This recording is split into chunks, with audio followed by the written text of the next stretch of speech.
Okay, now we're going to look at background checks, whether you need them and how you would carry them out. So whether you need them will depend on the type of role that you're hiring for.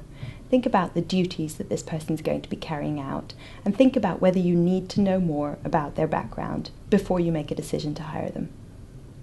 Now, if you do need background checks, there's two ways of doing it. There's the obvious one, ask the individual. There's the more official route, which is to carry out a check through what's now known as the DBS, or the Disclosure and Barring Service. This more official check is available in specific situations, such as where the individual is going to be working with vulnerable adults or with children. If you go onto the DBS website, you can apply online for a certificate that will disclose previous convictions and cautions. There's now also a quicker way of doing it.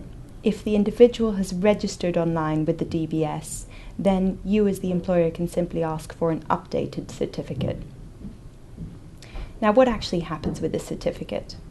You get a list of prior convictions, but you can't use all of those in your decision-making process.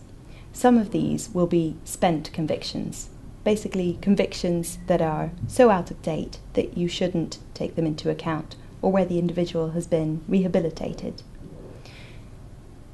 In respect of these spent convictions, you can't hold it against the employee if they don't tell you about them, and you can't base your decision on them.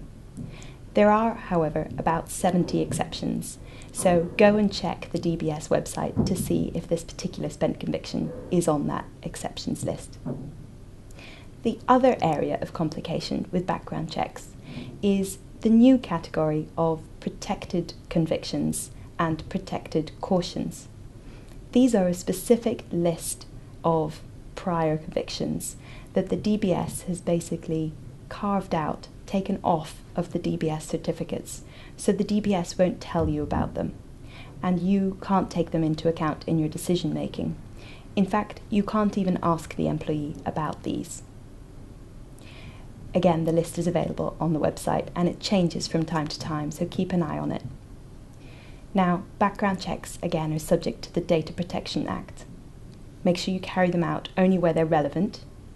Make sure that you tell the employee early on in the process that you're going to be carrying out these checks. And try to do it late in the process, so that you're not checking your large pool of applicants, but only the person that you're likely to hire.